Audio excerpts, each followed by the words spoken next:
Alright, so I'm giving sumo another try, working on form and technique. Sumo deadlifts are going to be an accessory to my deadlifting programming.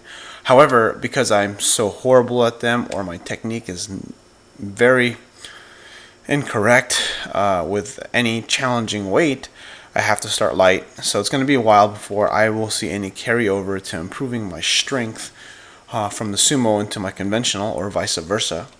In the future, I may switch to conventional, depending on if I can improve flexibility and strength. I do think that for a lot of people that think that this thing sometimes on the internet is sumo deadlift versus conventional deadlift, they're just different techniques. Some people say that sumo is cheating or sumo is easier. I personally think sumo is a lot harder. I can't really sumo anything past like 450.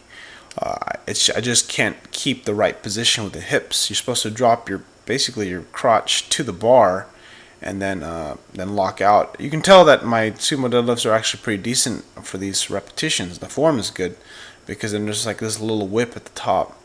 Because one of the biggest advantages of the sumo deadlift is almost the complete opposite of a conventional deadlift. The conventional deadlift actually conventional deadlift is easier off the ground, harder at lockout, whereas a true sumo deadlift is harder off the ground but easier at lockout. So it's basically the opposite. And so kind of what I've been trying to do is just get a feel for this, and you can see how I come off the ground slowly, and that's sort of how sumo deadlift is. Or if it's supposed to be slower than in comparison to the lockout. The lockout's supposed to be really, really fast.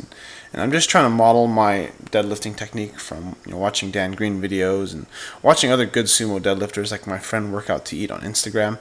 Just kind of getting that knee lockout. That's one of the more important things that I've heard, is that you want your knees to lock out as fast as you possibly can on the sumo deadlift, well ahead of the hips bringing to the bar, because that's essentially one of the biggest advantages, is getting that leverage, improving that range of motion, or in this case decreasing the range of motion.